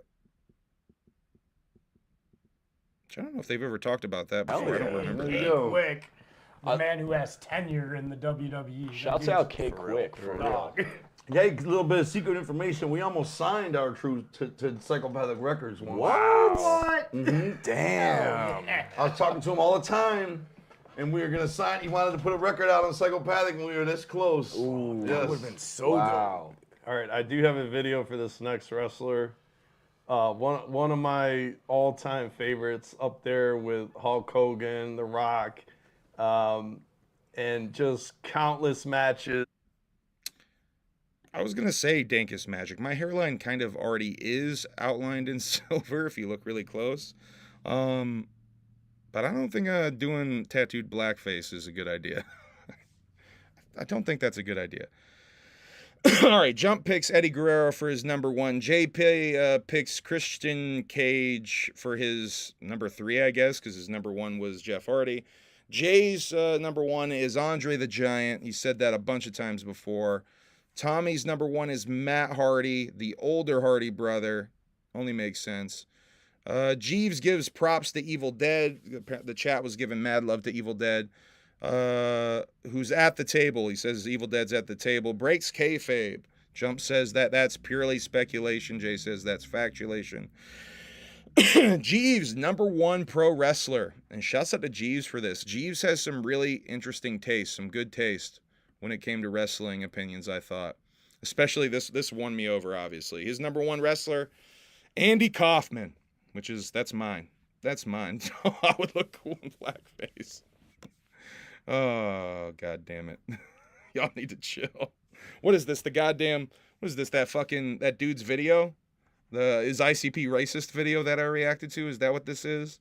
All right, now top 3 tag teams. Jump steadies the Killer Bees. JP is the Filthy Animals, specifically Rey Mysterio and Billy Kidman. Jay brings up the Jumping Bomb Angels again. Tommy brings up 3 Count.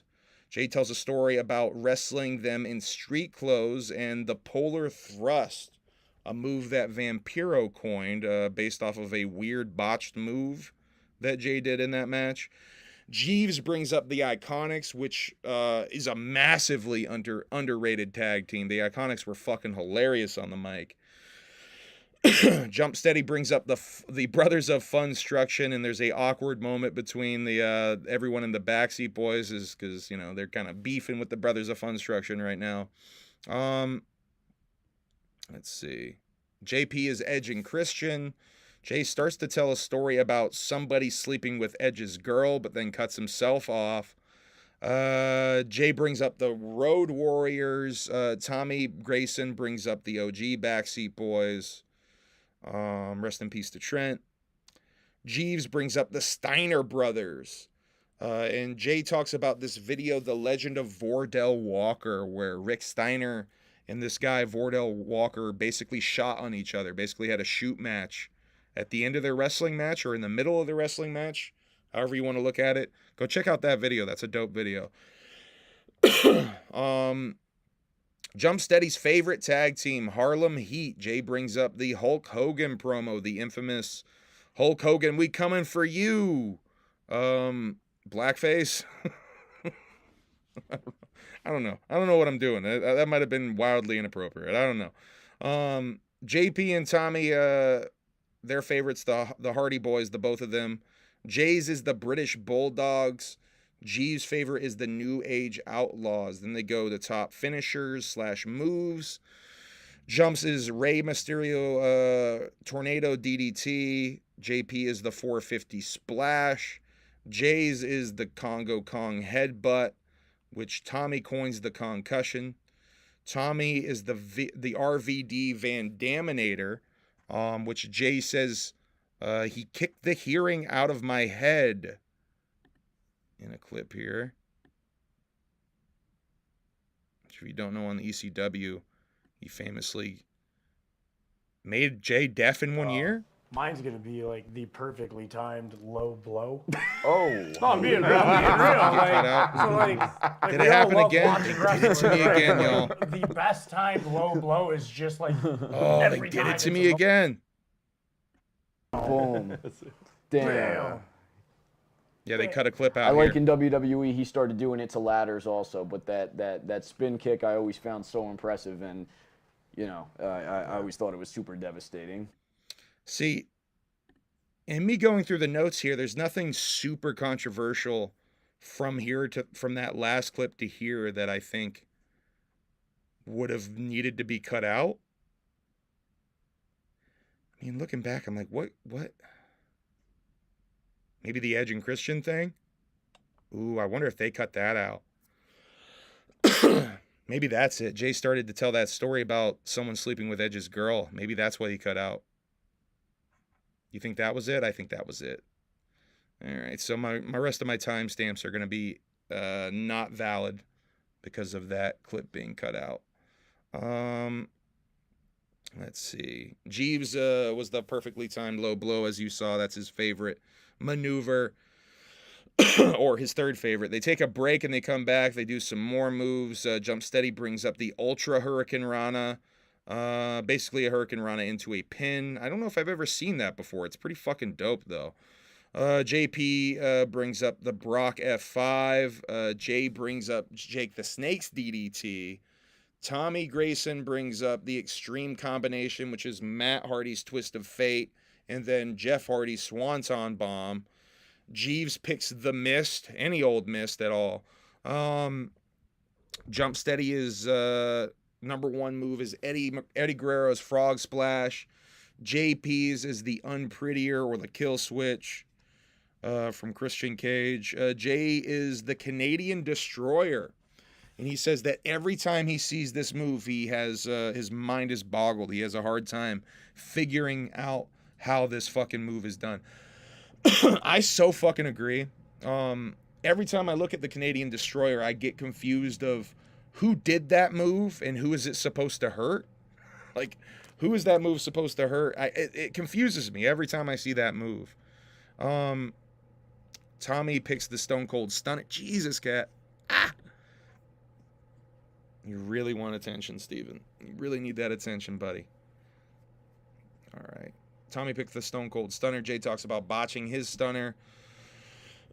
Jeeves picks the Kevin Nash Jackknife Power Bomb. They make a joke about medical pre-board, which I can't play because that is not valid. Favorite managers, Jump Steady picks Mr. Fuji. JP talks about Bobby the Brain Heenan. Jay, Jump Steady, and Jeeves all have him as their number one on their list. So they all talk about Bobby the Brain. What's up, baby? You got a bite? What we got here? What's this bite? The yellow rice.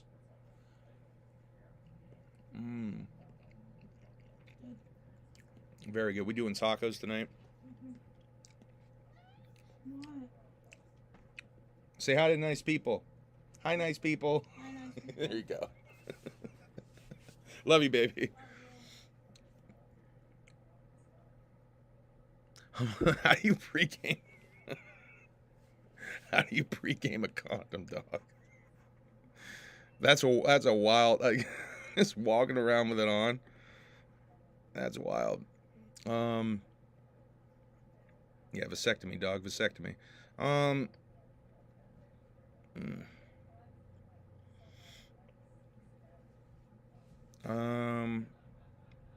Oh, here we go. Jay says Jeeves is his third favorite manager. Gives Jeeves massive props for his promo with Effie, which I think was on that last run. I think that was the April shows that Effie popped up on a couple of those shows. I don't know if that was on. I know JCW Lunacy had a premiere this week. I'm behind on the last couple of Lunacy episodes, so I don't know if Effie was in these, but I'm curious to see what promo that Jeeves cut on Effie there. I know Effie pulled up to at least 2 of those shows. What are we doing in the chat? Couples blackface. Chat, calm down. Y'all going crazy. Y'all going crazy in the chat. I'm gonna get me in trouble in the chat, god damn it. Fuck. Alright. Tommy brings up Francine from ECW. Jeeves must have changed his name to Skip because Jump Steady starts to bring up Miss Elizabeth before Jeeves can bring up anyone. Jeeves says it's fine. That's his pick anyway, is Miss Elizabeth. JP brings up Sunny. Controversial pick there. Jay brings up Friday, which is Kamala's manager. Not Harris. So, Tommy Grayson brings up Bill Fonzie. Jeeves brings up Sensational Sherry. Best speakers on the mic is next, and this is where they fucking really streamlined it, and they just have all three of their picks in a row here. So I'm gonna burn through. Oh, that smells so fucking good. I'm fucking hungry. Jump Steady's best speakers on the mic: Bobby the Brain Heenan, Macho Man Randy Savage, and the Lord Steven Regal. They play a really dope promo from Lord Steven Regal here. JP is Shawn Michaels, Mick Foley, and Paul Heyman. Tommy has Paul as his favorite manager of all time. Did they skip that? Did they skip favorite manager? I feel like they're getting a little all over the place here. Yo, that's a good point. Paul Bearer. Oh, maybe the Undertaker thing. Yeah, maybe it's the Undertaker thing.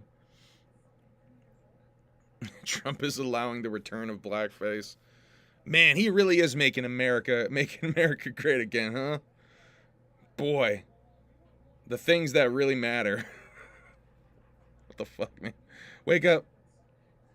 Put on a little bit of makeup. All right, I'm done. I'm getting delirious. I need to eat, y'all. Let me finish these notes so I can get out of here and eat, all right? Let me focus and finish these fucking notes. Let me read these wrestler lists off for you. Jay messed up, put The Rock and Hogan on his list of best speakers of all time, but Jake the Snake is his number one.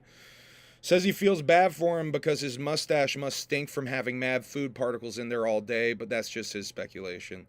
Tommy, Chris Jericho, Kurt Angle, and Raven as best speakers. Jeeves, Logan Paul, controversial.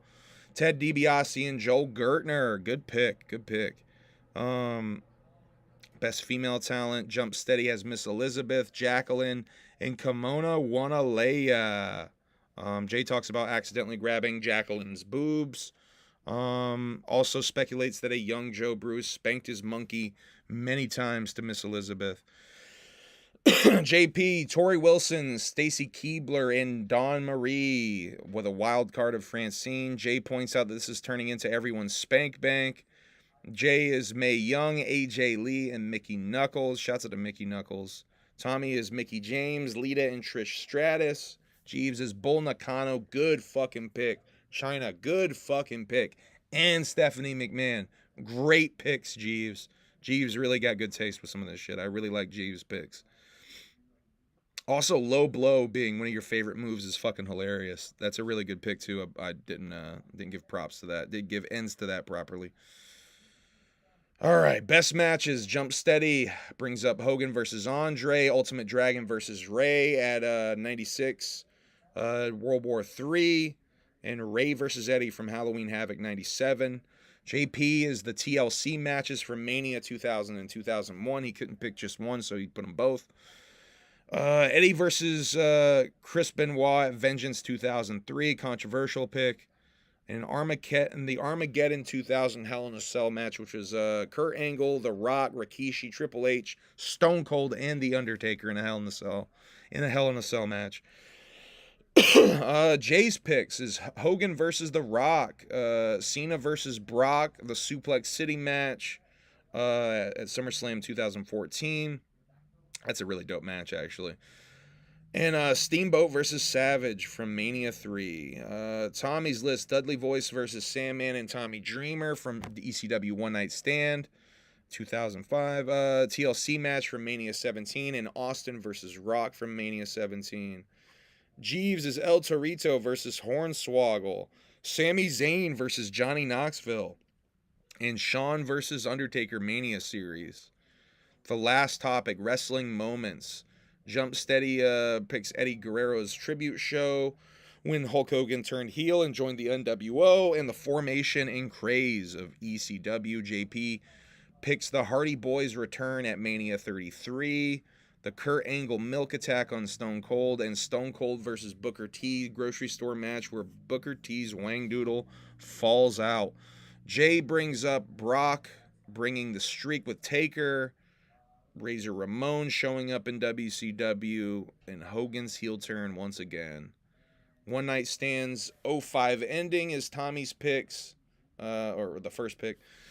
The Milkamania attack and the Hardy Boy return at Mania 33. Jeeves is the Crash Holly 24/7 hard title run. Good pick.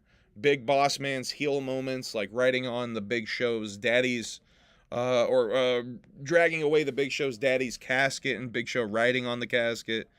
One of the most over-the-top and hilarious wrestling moments of all time. And Ric Flair versus Shawn Michaels retirement match, specifically the I Love You moment. They end with ICP versus Billy Kidman and Rey Mysterio. They play a little bit of that on the way out. There was a copyright strike, I believe, from the Jake the Snake promo. They must have contested it and won, though. WWE does not play. They fucked up, was it HABS? A couple of HABS ago, they fucked it up. I don't even know if you can still watch the HABS from right after WrestleMania from like 2 weeks ago. I don't even think you can. In some areas of the world, you still can't watch that shit.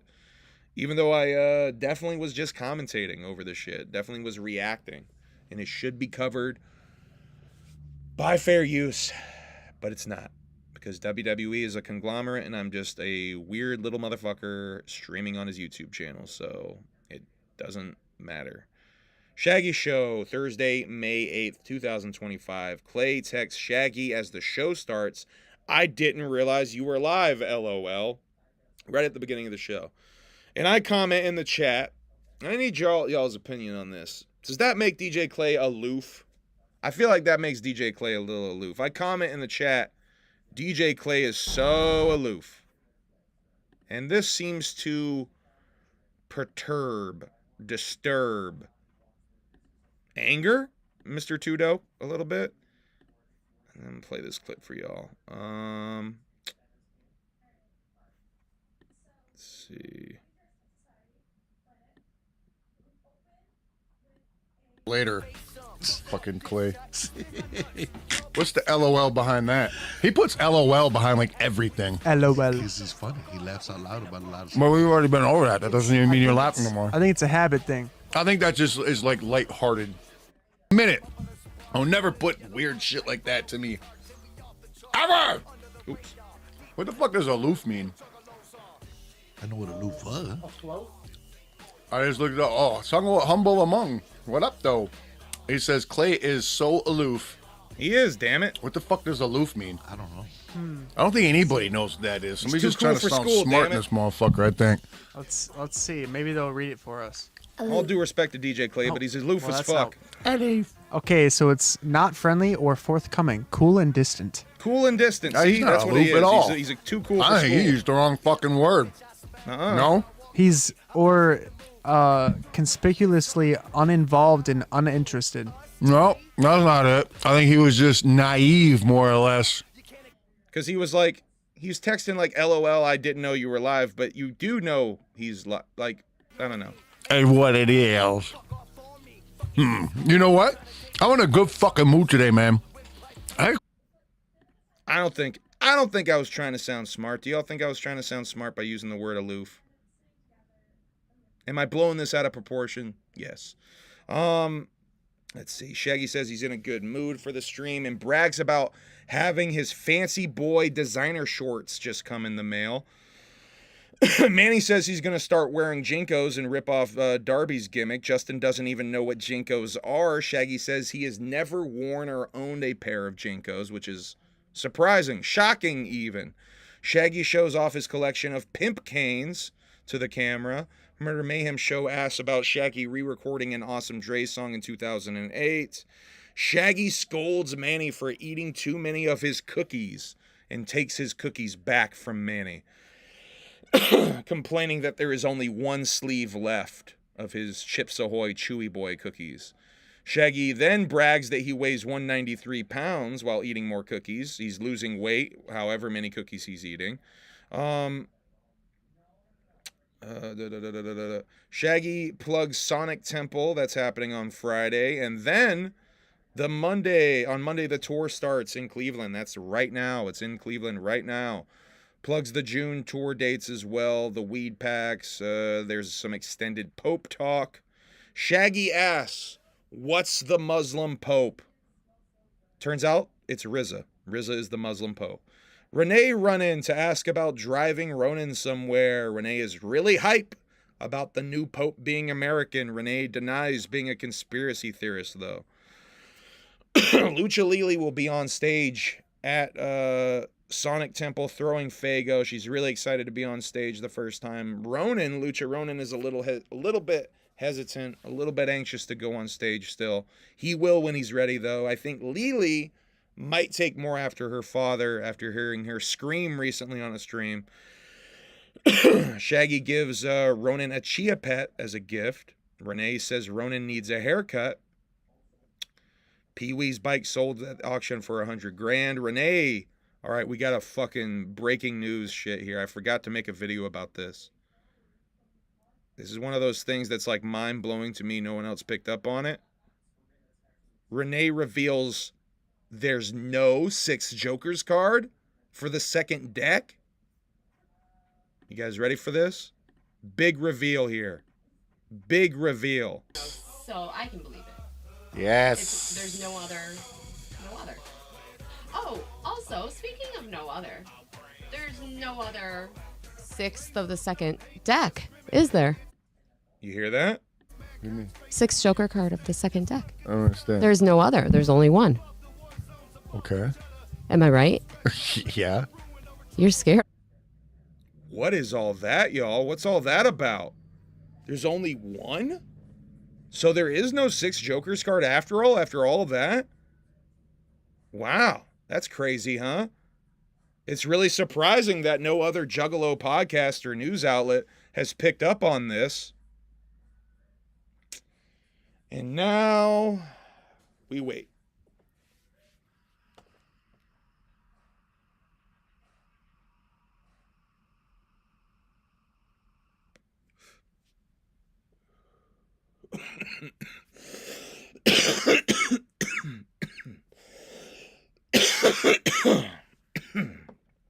I still gotta wait a while, guys.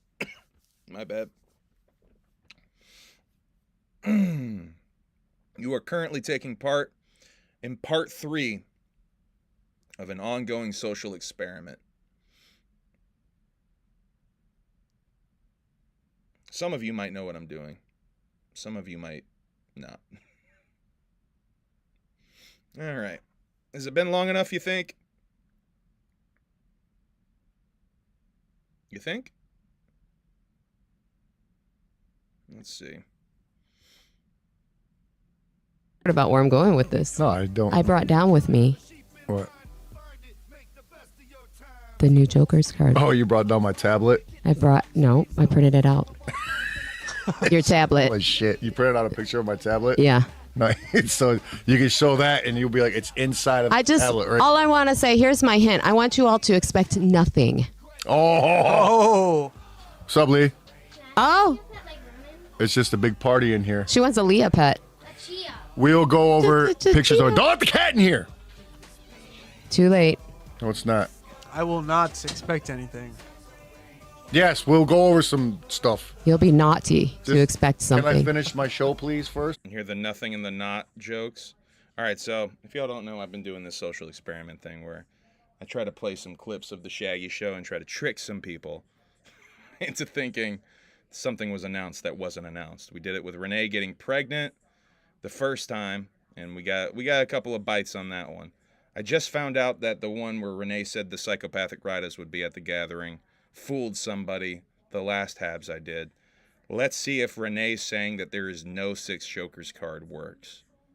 We'll see. But yeah, if you heard her, she did some puns there, some nothing, some naughty. Justin even did one of the not ones. Shaggy claims he's the only one in the house without ADD. Hot fucking take. Video of a lady in Ohio that got pulled over with her pet raccoon holding her meth pipe. Renee admits that she smokes meth. Now, maybe that's one. See if that one gets picked up more. Renee admits she smokes meth. Shaggy had a cat that was friends with a squirrel when he was a kid. Maybe it wasn't when he was a kid, but had a cat that was friends with a squirrel, and the cat would run in the tree with the squirrel. The cat's name was Kitty. Shaggy had a cousin who named a dog Dog. Manny calls Buttons Mr. Buttons. Shaggy talks about playing the same time as Metallica on Friday for a little bit. Shaggy congratulates someone in the chat whose butthole has a clean bill of health. Congratulations to that gentleman's butthole. There's a new pope, and their favorite Joker's card is the Ringmaster. They bring up RIPs. They watch a seagull noise-making contest. They look up chain racing, which is a gimmick where a car drags another car with a chain. Shaggy explained Sadie Hawkins dances to Justin. They go over the clear the cash gimmicks, which is basically things that annoy Shaggy 2 Dope currently.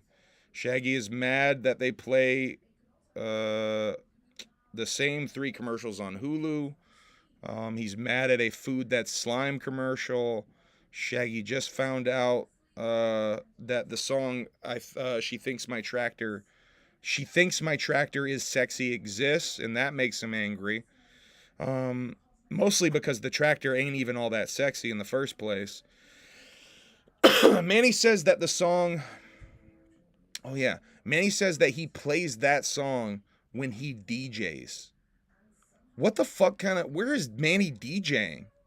What kind of fucking country bar is Manny fucking DJing in? That he's spinning, She Think My Tractor Is Fucking Sexy. The fuck? Manny admits going into random Walmarts and whooping. Let's see. Oh, this is a funny moment. I forget what exactly this is, but I just wrote that this moment cracks me up. Shaggy got mad at something, and it was funny to me.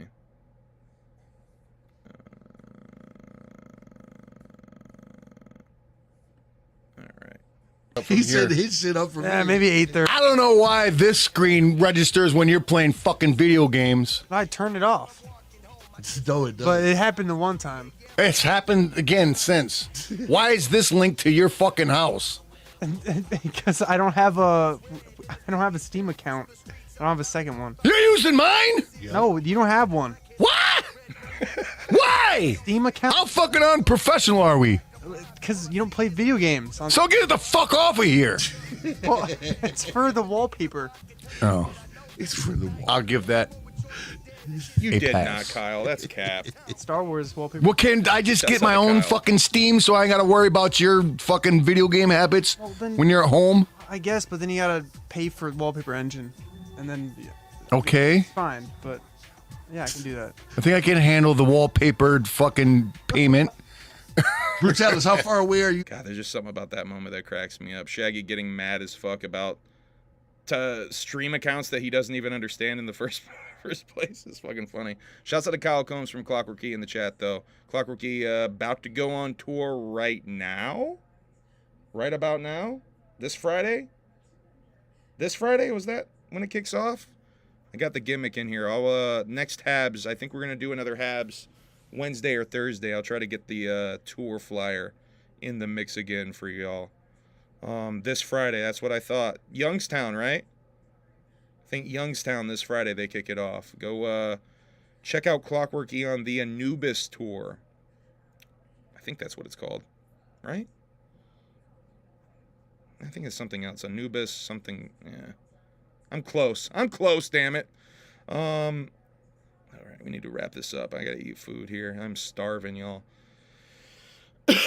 Justin still needs about 145 subs on his YouTube channel to be monetized. Help the boy out. He needs to cut his greasy ass hair. Real shit. Shaggy's Instagram clip gimmick. They watched some old commercials. A lot of old commercials on this. There's an anti-video game piracy rap that is pretty fresh. They're going to book that dude at Gathering, guaranteed. After school special dance off, lots of commercials, even more commercials. Shaggy reaches let's see. Shaggy teaches Justin about what earning your Red Wings means. And I have a question to you, chat. What does earning your Red Wings mean? Does that mean fucking a girl with her period or eating a girl with her period? Which one is it? I thought it was fucking a girl with her period. Shaggy says it's eating a girl with her period. Chat, let me know what you think. Your opinion, please. They look at pictures of female bodybuilders for a while, and Manny picks which of them he would sleep with. Shaggy wants to look up bodybuilders' neddens, but thinks better of it. Shaggy says that China and Triple H barged into his hotel room drunk one night trying to fuck when they were on the road with WWF. They will be live on the road next Tuesday, tomorrow. I thought it was eating. I thought it was eating too. Why did I think it was fucking? Axetail 17 says fucking. Means eating a girl because it makes the Red Wings on your nasty ass cheeks. Oh. Why are my cheeks nasty, though?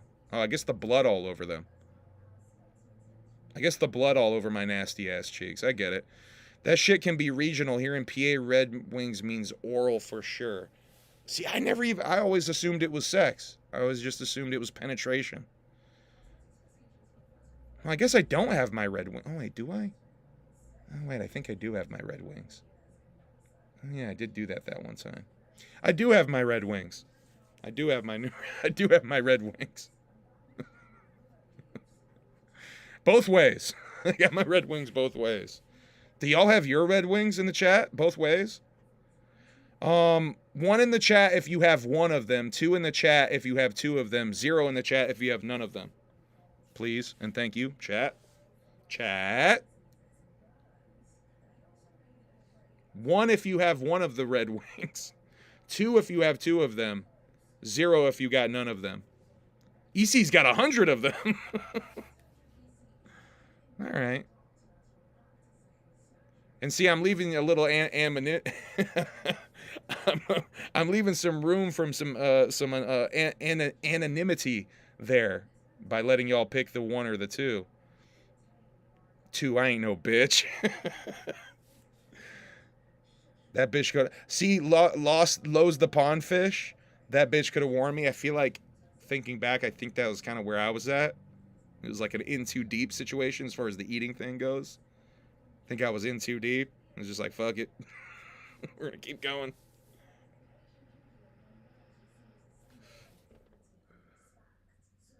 All right, I think I'm going to get the fuck out of here. I got to eat some tacos. And not like that. God damn it, you sick bastard. She's making tacos in there. God damn it. Walked right into that one. Yo, if it was just blood, who cares? I'm not about fucking clots and... Ew! Carnage! Oh! Carnage! Oh, god damn it! Oh, I'm not about fucking clots and blood booger scabs. Oh! The wording on that. Oh my god, who are you, George Carlin, with that fucking wording? God damn it. The fuck, god. Oh, that was horrible. That's what comes out, I know, but you don't have to say it like that. Blood booger scabs. What the fuck, bro? Blood booger scabs is the name of my new hardcore band. Blood booger scabs is the name of my new noise band. Fuck that. It's a noise band. It's not a hardcore band. We just make noise. Oh, the horrorcore rapper is Hey, I'm barely horrorcore, okay? I'm horrorcore adjacent at this point. God damn it, that is funny as fuck. I guess I'm changing it from the name of this episode from shit, what was the other one about shooting up shooting up in your dick? Something about shooting up in your dick. I guess we're changing it to fucking clots and blood booger scabs. New 6 Side album, Blood Booger Scabs. Yeah, dog. Shouts out to Bobby Knight, Sinister X, Frankie Frank. Where am I pulling these names from? What was the other one? Ice Pick Willie. Where's some other ones? Oh, fuck. There's like some other ones. Oh, I'm missing a couple, man. I love you too, Carnage. We had Master Weedo in the chat earlier. This is a horrorcore.com reunion up in this bitch. Looking like red sauce and white eggs. Hell yeah, dog. You mix up the clots with the cream, dog. Yo, wow, we cooking, dog. Now we cooking. If I get monetized on this stream, it'll be a miracle. At this point, we've been so disgusting. It'll be a miracle if I'm monetized on this fucking stream. All right, y'all. I'm gonna get out of here. My head kind of hurts from laughing. I'm a little bit hungry and exhausted. I'm gonna get out of here. Stuff and things and stuff. I am working on finishing up this damn album. I finished what I think is the last verse for the last song on Sunday, and now I have to just start actually really hammering down on finishing the stem so I can send it out for mix and master. Finalize the artwork, and hopefully I'll have it out before the gathering.